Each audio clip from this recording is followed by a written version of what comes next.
الحمد لله رب العالمين، والصلاة والسلام على أشرف الأنبياء والمرسلين وخاتم النبيين محمد وعلى آله وصحبه ومن تبعهم بإحسان ودعا بدعوتهم إلى يوم الدين. أما بعد، فأعوذ بالله من الشيطان الرجيم. بسم الله الرحمن الرحيم. قال الله تبارك وتعالى: قل إن كنتم تحبون الله فاتبعوني يحببكم الله ويغفر لكم ذنوبكم. وقال النبي صلى الله عليه وسلم: الكيس من دان نفسه وعمل لما بعد الموت، والعاجز من أتبع نفسه هواها وتمنى على الله الأماني، أو كما قال عليه الصلاة والسلام. میرے محترم بزرگوں، عزیز دوستوں، دینی اسلامی بھائیوں، اللہ رب العالمین نے نبی اکرم صلی اللہ علیہ وسلم کو خاتم النبیین بنا کر بھیجا. آپ صلی اللہ علیہ وسلم کو اللہ رب العالمین نے رحمت للعالمین بنا کر بھیجا. آپ صلی اللہ علیہ وسلم مبشر بھی ہیں، نذیر بھی ہیں. نبی کریم صلی اللہ علیہ وسلم کا مقام اتنا بلند ہے کہ اس کی انتہا کو سید الملائکہ حضرت جبریل علیہ امین علیہ الصلاۃ والسلام بھی نہیں پہنچ پاتے.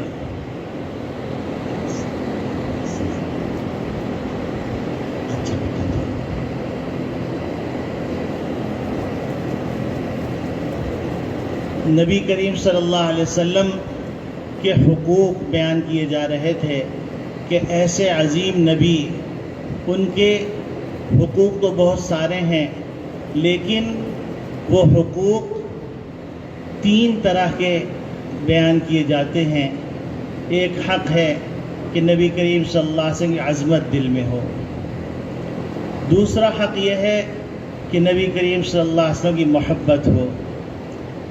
اور اس جمعے کو تیسرا حق کہ نبی کریم صلی اللہ علیہ وسلم کے لائے ہوئے دین کی اتباع کی جائے، اپنی خواہشات کی پیروی نہ کی جائے، بلکہ نبی کریم صلی اللہ علیہ وسلم نے جو دین عطا فرمایا ہے وہ دین عمل کے لیے ہے. اور نبی کریم صلی اللہ علیہ وسلم نمونِ عمل بھی بن کے چلے گئے، اور قیامت تک کے لیے اللہ کی طرف سے یہ اعلان کر دیا گیا: لقد كان لكم في رسول الله أسوة حسنة لمن كان يرجو الله واليوم الآخر وذكر الله كثيرا. کہ بلا شبہ نبی کریم صلی اللہ علیہ وسلم کی ذات اقدس بہترین نمونِ عمل ہے، لیکن اس نمونِ عمل سے فائدہ وہ اٹھائے گا لمن كان يرجو الله، جو اللہ کی ملاقات کی امید رکھتا ہے اور روز آخرت پہ یقین رکھتا ہے اور اللہ کو ہر لمحہ یاد رکھتا ہے، وہی اس نمونِ عمل سے فائدہ اٹھائے گا. اور نمونِ عمل سے فائدہ اٹھانا نبی کریم صلی اللہ علیہ وسلم کی اتباع کے اندر ہے. اور ویسے بھی ایک نابینا ہو اور ایک بینا ہو تو نابینا کی نجات اس کے اندر ہے کہ وہ بینا کے ہاتھ پکڑ لے. ہم سب نابینا ہیں، ہمارے ساتھ شیطان بھی جڑا ہوا ہے، نفس بھی جڑا ہوا ہے، جو ہم کو مس گائیڈ کرتے رہتے ہیں. ایک طرف بینائی بھی نہیں اور دوسری طرف دو دشمن مسلط ہیں. ایک دشمن شیطان ہے اور ایک دشمن نفس ہے. تو ایسی صورت کے اندر جب دشمنوں کے درمیان میں کوئی نابینا گھر جائے تو اس کی نجات اس کے اندر ہے کہ بینا جو کہے اس کے مطابق چلتا رہے. بینا اگر کہتا ہے کہ بیٹھ جاؤ تو بیٹھ جاؤ، اگر بینا کہتا ہے چلنے لگو تو چلنے لگو، اگر بینا کہتا ہے دائیں جاؤ تو دائیں جاؤ، اگر وہ کہتا ہے بائیں جاؤ تو بائیں جاؤ، اگر وہ یہ کہتا ہے کہ مڑ جاؤ تو مڑ جاؤ. کیونکہ بینا حالات کو دیکھ رہا ہے. اور اسی بات کو نبی کریم صلی اللہ علیہ وسلم نے جب آپ صلی اللہ علیہ وسلم کو حکم ہوا کہ یا ایھا المدثر قم فانذر، تو آپ صلی اللہ علیہ وسلم نے اپنے تمام خاندان کے لوگوں کو جمع کر کے جو اعلان فرمایا تھا، وہ اعلان بھی یہی فرمایا تھا کہ تم مجھے بتلاؤ کہ اگر میں یہ کہوں کہ پہاڑ کے پیچھے ایک دشمن ہے، وہ تم پر حملہ کرنے والا ہے، تو کیا تم میری تصدیق کرو گے؟ تو سب نے کہا کہ ہم نے آپ کو صادق امین پایا ہے، اور پھر آپ بلندی پہ موجود ہیں، آپ اس پہاڑ کے دوسری طرف دیکھ رہے ہیں، ہم نہیں دیکھ رہے، تو لہذا آپ جیسے کہیں گے ویسے ہم مانیں گے، ہم آپ کی تصدیق کریں گے۔ تو نبی کریم صلی اللہ علیہ وسلم نے جب اپنی دعوت و تبلیغ کا آغاز کیا، تو اس آغاز کے اندر بھی نبی کریم صلی اللہ علیہ وسلم نے اسی پہلو کو بیان کیا کہ دیکھو تم سب نابینا ہو، میں بینا ہوں، اور میں جو تمہیں بتلا رہا ہوں وہ تمہاری فلاح اور بہبود کے لیے بتلا رہا ہوں، تمہاری دنیا کی کامیابی بھی اسی کے اندر ہے، آخرت کی کامیابی بھی اسی کے اندر ہے، منزلی کامیابی بھی اسی کے اندر ہے، معاشرتی کامیابی بھی اسی کے اندر ہے، تجارتی کامیابی بھی اسی کے اندر ہے، عبادات کی کامیابی بھی اسی کے اندر ہے، اخلاق کی کامیابی اسی۔ تو نبی کریم صلی اللہ علیہ وسلم چونکہ بینا ہیں، تو اس وجہ سے ہم کو نبی کریم صلی اللہ علیہ وسلم کی اتباع کرنی چاہیے۔ یہ تو ایک عقلی بات ہو گئی۔ اب کوئی آدمی کہہ سکتا ہے کہ چلیے اس وقت تو ایک الگ بات تھی، اب سائنس نے ترقی کر لی ہے اور انسان کی عقل بھی کافی انتہائی بلندی پہ پہنچ چکی ہے، تو ہم اپنے عقل سے مدد لے کر ہم اچھے اور برے کی تمیز کر لیں گے۔ تو یاد رکھیے یہ فلسفہ بھی غلط ہے۔ اسی فلسفے پر پورے یورپ کا نظام چل رہا ہے۔ ایک تن کی آسانی، تن کی خوشی، اور دوسری عقل کی راحت، عقل کی رہنمائی، عقل کی کسوٹی پہ ہر چیز کو پرکھنا اور پرکھ کے فیصلہ کرنا کہ عقل نے اس کو چونکہ صحیح کہا ہے تو یہ صحیح ہے، عقل نے اس کو چونکہ غلط کہا ہے تو یہ غلط ہے۔ آپ دیکھیے کہ یہ فلسفہ بھی غلط ہے۔ کیوں غلط ہے؟ اللہ رب العالمین نے اس انسان کو پیدا فرمایا گویا انسان پہلے نہیں تھا۔ هل اتى على الانسان حين من الدهر لم يكن شيئا مذكورا، یہ بالکل غیر ذکر شدہ چیز تھی۔ پھر اللہ رب العالمین نے اس انسان کو وجود بخشا، پھر اس انسان نے اپنی عمر اور اپنی زندگی کے ایک مدت کو پورا کیا، اور پھر یہ انسان رخصت ہو گیا۔ انسان سے مراد نوع انسان ہے، یعنی زید، عمر، بکر، یہ رخصت ہو گئے، اس کے افراد جو ہے وہ رخصت ہو گئے۔ یہ انسان تو قیامت تک آتا رہے گا، لیکن خاص شکل کا انسان جس کو زید کہا جاتا ہے، جس کو عمر کہا جاتا ہے، جس کو بکر کہا جاتا ہے، وہ انسان ایک زمانے میں تھا، پھر اب آئندہ زمانے میں نہیں ہوگا۔ تو گویا کہ انسان محدود چیز ہوئی۔ جب انسان کی زندگی محدود ہے تو انسان جن چیزوں سے علم حاصل کرتا ہے وہ کیسے لامحدود ہوں گے، وہ کیسے انلمیٹڈ ہوں گے؟ دیکھیے، انسان آنکھ کے ذریعے سے علم حاصل کرتا ہے، انسان کان کے ذریعے سے علم حاصل کرتا ہے، انسان زبان کے ذریعے سے علم حاصل کرتا ہے، انسان پکڑ کے علم حاصل کرتا ہے۔ تو یہ انسان کے جتنے ذرائع ہیں وہ محدود ہیں۔ یہ آنکھ ایک حد تک دیکھے گی، اس کے بعد اس کی حد ختم ہو جائے گی۔ یہ کان ایک حد تک سنے گا، اس حد کے بعد یہ کان کی حد ختم ہو جائے گی۔ زبان ایک حد تک بولے گی، اس ایک حد کے بعد اس کی صلاحیت ختم ہو جائے گی۔ اس کو اور آسان کر لیجئے کہ زبان اپنی مادری زبان میں تو بولے گی، لیکن جو غیر مادری زبان ہے، کتنے دنیا کے اندر زبانیں ہیں جو یہ زبان بول نہیں سکتی، نہ اس زبان سے ان کو ان کی بات کو ان کے اصطلاح کے اندر سمجھایا جا سکتا ہے۔ یہ ہاتھ ایک لیمٹ تک دیکھ سکے، ایک لیمٹ تک پکڑ سکے، اس لیمٹ کے بعد یہ نہیں پکڑ سکتا۔ جو اس کے سامنے چیزیں اس کو وہ پکڑ لے گا، لیکن جو اس کے اوپر جیسے لائٹ لگی ہوئی ہے، پنکھا لگا ہوا ہے، تو ابھی یہاں بیٹھے بیٹھے میں اس کو پکڑ نہیں سکتا۔ تو یہ انسان کے جو حواس خمسہ ظاہرہ ہیں یہ لمیٹڈ ہیں۔ اسی طریقے سے انسان کی عقل یہ بھی لمیٹڈ ہے، ایک لمٹ تک یہ کام کرتی ہے، اس لمٹ کے بعد عقل کام کرنا چھوڑ دیتی ہے۔ جیسے مثال کے طور پر اس انسان سے پہلے کیا تھا، یا مثال کے طور پر اس انسان کے قبر میں جانے کے بعد کیا ہوگا، یا مثال کے طور پر انسان کی برزخی زندگی کیسی ہے، یا مثال کے طور پر انسان پل صراط پہ کیسے گزرے گا، یا مثال کے طور پر جنت کیسی ہے، جہنم کیسی ہے. یہ ساری وہ باتیں ہیں جو عقل کی کسوٹی تول نہیں سکتی، عقل کی کسوٹی میں اس کو پرکھا نہیں جا سکتا. تو معلوم یہ ہوا کہ انسان کی عقل بھی محدود ہے. یہی وجہ ہے کہ اللہ رب العالمین اگر بیان نہ کرتے کہ خنزیر حرام ہے، بکری حلال ہے، تو انسان کی عقل فیصلہ نہیں کر سکتی. یہی وجہ ہے کہ آج یورپ یہ فیصلہ نہیں کر پایا ہے کہ خنزیر حرام کیوں ہے، کیونکہ وہ بھی گوشت ہے، یہ بھی گوشت ہے، اس میں بھی خون ہے، اس میں بھی خون ہے. اس کو بھی کاٹا جائے تو خون نکلتا ہے، اس کو بھی کاٹا جائے خون نکلتا ہے. اس کی بھی بوٹی بنائی جا سکتی ہے، اس کی بھی بوٹی اس کو بھی پکایا جا سکتا ہے، اس کو بھی پکایا جا سکتا ہے. اس کے اندر بھی مسالے ملائے جا سکتے ہیں، اس کے اندر بھی مسالے. انسان کی عقل فیصلہ نہیں کر پائے گی. اسی طریقے سے انسان کی عقل اس بات کا فیصلہ نہیں کر پائے گی کہ اللہ رب العالمین نے شراب کو حرام کیا ہے. ایک لمٹ تک جو لوگ شراب پیتے ہیں وہ کہتے ہیں کہ ہم تو مدہوش ہوتے ہی نہیں، بلکہ ہم کو انرجی ملتی ہے. لیکن اللہ نے کہا کہ شربت حلال ہے، شراب حرام ہے. اسی طریقے سے اگر دیکھا جائے دنیا میں ایک فرقہ گزرا قرامطہ.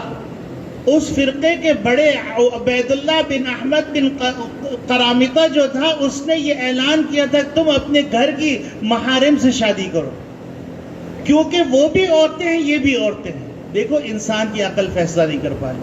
تو معلوم یہ ہوا کہ انسان کی عقل ایک لمٹ کے بعد ایرر دینا شروع کرتی ہے. اس انتہا کے اوپر جو چیز کام دیتی ہے وہ وحی الہی ہے، اور وحی الہی جو ہوئی ہے وہ محمد ربی صلی اللہ علیہ وسلم کی ذات اقدس پہ ہوئی. تو معلوم کیا ہوا کہ ہم سب کے سب اپنے حواس خمسہ کے اعتبار سے، اپنی عقل کے اعتبار سے محدود حد تک سوچ سکتے ہیں، دیکھ سکتے ہیں، سمجھ سکتے ہیں.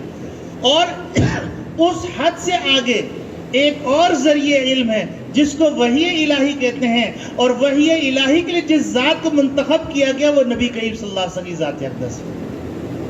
تو نبی کریم صلی اللہ علیہ وسلم کی ذات اقدس اگر کہتی ہے کہ نماز پڑھو، اس وقت میں نماز پڑھو تو ہمیں پڑھنی ہے. اس وقت میں نماز نہ پڑھو، یہ نماز کا وقت مکروہ ہے، تو اس وقت میں نہیں پڑھنی. اتنی رکعت پڑھو، اتنی رکعت نہیں پڑھو. نبی کریم صلی اللہ علیہ وسلم نے اس بات کو بڑی صراحت کے ساتھ فرما دیا، صلو کما رأیتمونی اصلی. دیکھو تم نماز اس طرح پڑھو جیسے تم مجھے نماز پڑھتا ہوا دیکھ رہے ہو. تو معلوم کیا ہوا کہ نبی کریم صلی اللہ علیہ وسلم کی ذات اقدس جن کو منتخب کیا گیا وحی الہی کے لیے، نبی کریم صلی اللہ علیہ وسلم وحی الہی کی بنیاد پر بینا ہیں، اور ہم وحی الہی کے مکلف تو ہیں لیکن وحی الہی کے لیے منتخب نہیں ہیں. تو لہٰذا ہم نابینا ہیں، اور بینا کی رہنمائی کے اندر چلنا نابینا کی کامیابی. تو اس بنیاد پر نبی کریم صلی اللہ علیہ وسلم کی ذات اقدس واحد ذات ہے جن کی اتباع کی جا سکتی. تو نبی کریم صلی اللہ علیہ وسلم جو تیسرا حق ہے، وہ تیسرا حق ہے اتباع، نبی کی اتباع. اور نبی کی اتباع کرنا ہم سب کے اوپر ضروری ہے. کیوں؟ اگر ہم نبی کی اتباع نہیں کریں گے تو ٹھوکریں کھائیں گے، اور جس طرح آج دنیا ٹھوکریں کھا رہی ہے اس سے بڑھ کے ٹھوکریں کھائیں. ہم کو نبی کریم صلی اللہ علیہ وسلم ساری باتیں بتلا کے چلے گئے. اور نبی کریم صلی اللہ علیہ وسلم نے حجۃ الوداع کے موقع پر صحابہ کرام رضوان اللہ اجمعین سے سوال کیا کہ کیا بتلاؤ میں نے اپنی دعوت کا حق ادا کر دیا؟ تو صحابہ نے فرمایا کہ بے شک آپ نے حق ادا کر دیا. تو نبی کریم صلی اللہ علیہ وسلم نے فرمایا اللہ تو گواہ رہنا، اور اے مجمع تم گواہ رہنا. اور اس کے بعد فرمایا فَلْيُبَلِّغِ الشَّاهِدُ الْغَائِبُ، کہ تم میں جو موجودین ہیں وہ غائبین تک یہ پیغام پہنچا دیں. تو گویا کہ نبی کریم صلی اللہ علیہ وسلم کی دعوت کا جب آغاز ہوا اس وقت نبی کریم صلی اللہ علیہ وسلم نے بتلایا کہ میں بینا ہوں، تم نابینا ہو. اور پھر نبی کریم صلی اللہ علیہ وسلم نے قدم قدم پر ایسے احکامات بیان فرمائے جس سے پتہ چلتا ہے کہ نبی کریم صلی اللہ علیہ وسلم یہ بتلا رہے ہیں کہ دیکھو تمہاری کامیابی میری بینائی کے اندر ہے، میری دانائی کے اندر ہے، میری حکمت کے اندر ہے، میری اتباع کے اندر، میری پیروی کے اندر۔ اس حقیقت کو صحابہ کرام رضوان اللہ اجمعین سمجھ گئے تھے، جس کا نتیجہ یہ ہوا کہ ایسے مواقع جن مواقع کے اوپر ہم تکلف کر جائیں، ہم طرح دے جائیں، ہم وہاں پر اس عمل کو چھوڑ دیں، لیکن صحابہ کرام رضوان اللہ جو ان مواقع کے اوپر اتباع کر کے دکھلایا۔ دیکھیے حدیبیہ کے موقع پر حضرت عثمان غنی رضی اللہ تعالیٰ عنہ کو مذاکرات کے بھیجا گیا۔ حضرت عثمان غنی رضی اللہ تعالیٰ عنہ اپنے اعزاء کے گھر میں ٹھہرے جا کے، اور جب صبح مذاکرات کے جانے لگے تو حضرت عثمان غنی رضی اللہ تعالیٰ عنہ کے ٹخنے کھلے ہوئے تھے۔ تو ان کے چچا زاد بھائی نے کہا کہ دیکھو یہاں پر اگر ٹخنے کھلے ہوں، پنڈلیاں کھلی ہوں تو یہ بڑی معیوب بات سمجھی جاتی ہے۔ جس کے شلوار لٹک رہی ہو، جس کا ازار لٹک رہا ہو، زمین کے اوپر لڑ رہا ہو، تو اس کو سردار سمجھا جاتا ہے، اس کو ماڈرن سمجھا جاتا ہے، اس کو روشن خیال سمجھا جاتا ہے۔ تو حضرت عثمان غنی رضی اللہ تعالیٰ عنہ نے وہ تاریخی جملہ فرمایا، لا، میں ایسے نہیں کر سکتا۔ ہاکذا عزرت رسول اللہ صلی اللہ علیہ وسلم، میں نے نبی کے صلی اللہ علیہ وسلم کی لنگی کو اسی طرح دیکھا ہے، تو لہذا میں اسی طرح جاؤں گا۔ یہ نبی کریم صلی اللہ علیہ وسلم کی اتباع کی ایک مثال۔ اتباع کی دوسری مثال حضرت حذیفہ ابن یمان رضی اللہ تعالی عنہ اور حضرت ربیع ابن عامر رضی اللہ تعالی عنہ فارس کے بادشاہ کے دربار میں جا رہے ہیں مذاکرات کرنے کے لیے، اور وہاں پر مذاکرات کے دوران ایک لمبا واقعہ ہے، اس میں بہت ساری حکمت و بصیرت کی باتیں ہیں، لیکن میں مختصراً عرض کر رہا ہوں کہ وہاں پر ایک موقع آیا کہ نوالا گر گیا، تو حضرت حذیفہ ابن یمان رضی اللہ تعالیٰ عنہ وہ نوالا اٹھا کے صاف کر کے کھانے لگے۔ تو بات برابر میں جو صاحب بیٹھے تھے انہیں کوہنی ماری کہ یہاں یہ بات بڑی معیوب سمجھی جاتی ہے، فیشن کے خلاف سمجھی جاتی ہے۔ حضرت حذیفہ ابن یمان رضی اللہ تعالیٰ عنہ نے وہ تاریخی جملہ فرمایا، اترک سنت حبیبی صلی اللہ علیہ وسلم، کیا ان بیوقوفوں کی وجہ سے میں نبی کی سنت کو چھوڑ دوں؟ تو دیکھیے صحابہ کرام رضوان اللہ اجمعین نے نبی کی اتباع کی تو اللہ نے ان کو وہ بلندی عطا فرمائی کہ 3 بر اعظموں پہ ان کی حکمرانی تھی اور ان کا سکہ چلتا تھا، اور کوئی آدمی کسی کی عزت کے اوپر بری نگاہ نہیں ڈال، عزت لوٹنا تو دور کی بات، بری نگاہ نہیں ڈال سکتا تھا۔ کوئی مال پڑا ہوتا اس مال کو اٹھا نہیں سکتا تھا۔ اور پھر اموی دور کے اندر حضرت عمر بن عبدالعزیز رحمۃ اللہ علیہ نے جب نبی کی اتباع کی تو نتیجہ یہ ہوا کہ اللہ رب العالمین نے اتنی برکت عطا فرمائی، اتنی برکت عطا فرمائی کہ لوگ زکوٰۃ لے کے پھرتے تھے، زکوٰۃ لینے والا نہیں ملتا تھا۔ یہ نبی کی اتباع کی شان تھی۔ میرے عزیز دوستو بھائیو، نبی کریم صلی اللہ علیہ وسلم کا تیسرا حق اتباع ہے، اور اتباع میں نے آپ کے سامنے عقلی اعتبار سے بھی ثابت کر کے بتلا دیا کہ اتباع کے بغیر چارے کاری نہیں ہے۔ یہ بالکل ایسے ہی مسئلہ ہے جیسے کوئی آدمی ٹنوں ٹنوں لوہا سونے کے ترازو پہ تولے، تو جب سونے کا ترازو ایرر دینے لگے یا سونے کا ترازو ٹوٹ جائے تو ترازو کا قصور نہیں، تولنے والے کا قصور ہے۔ اسی طریقے سے کوئی آدمی سونے کو لوہے کے ترازو پہ تولے اور وہ جواب نہ دے تو تولنے والے کا قصور ہے، ترازو کا قصور نہیں ہے۔ اسی طریقے سے جو آدمی شریعت کو، نبی کی زندگی کو عقل کی کسوٹی پہ پرکھنے کی کوشش کرتا ہے اور اپنے عقل سے اس نے جو ڈائیگرام تیار کیا ہوا ہوتا ہے اس ڈائیگرام کے اندر فٹ کرنے کی کوشش کرتا ہے، تو اس کا نتیجہ کیا ہوتا ہے؟ اس کا نتیجہ یہ ہوتا ہے کہ اس کو ایرر ملتا ہے اور وہ کہتا ہے کہ نبی کا طریقہ زمانے کے مطابق میچ نہیں کرتا۔ یہ اصل میں میچنگ کرنے والے کا قصور ہے، نبی کے طریقے کا قصور نہیں ہے، نبی کے شریعت کا قصور نہیں ہے۔ یہ قصور ہے جو اس انسان کا قصور ہے کہ وہ لامحدود چیز کو محدود پیمانے پہ تول رہا ہے۔ اور محدود پیمانے پہ جو تولے گا وہ ایسا ہی ٹھوکر کھائے گا جیسے سونے کے ترازو کے اوپر لوہے کو تولا جائے۔ تو میرے عزیز دوستو بھائیو، یہی بات عبداللہ ابن مبارک رحمۃ اللہ علیہ فرماتے ہیں، تعصی الرسول وانت تظہر حبہ، کہ تم نبی کی نافرمانی کر رہے ہو، وانت تظہر حبہ، اور ان کی محبت کا تم اعلان کرتے ہو، دم بھرتے ہو، اس کا اظہار کرتے ہو۔ ان ھذا لفی الفعال بدیع، یہ جو ہے افعال کی دنیا کے اندر بڑے اچھمبے کی بات ہے۔ لو کان حبک صادقا لاطعتہ، اگر تم نبی کی محبت میں سچے ہو تو ان کی اتباع کرو۔ کیوں؟ ان المحب لمن یحب یطیع، اس لیے کہ محبت کرنے والا اپنے محبوب کی اتباع کرتا ہے۔ آج لوگوں کے دماغوں کے اوپر مادی چیزیں چھا گئیں تو اس کا نتیجہ یہ ہوا، کوئی ماڈل، کوئی فرد کوئی ایکشن کرتا ہے، کوئی بولتا ہے، کوئی لباس کے اندر کوئی طریقہ اختیار کرتا ہے، پورا معاشرہ اس کی نقالی کرنے لگتا ہے، کیونکہ اس کے دل کے اندر اس کی محبت بیٹھی ہوئی۔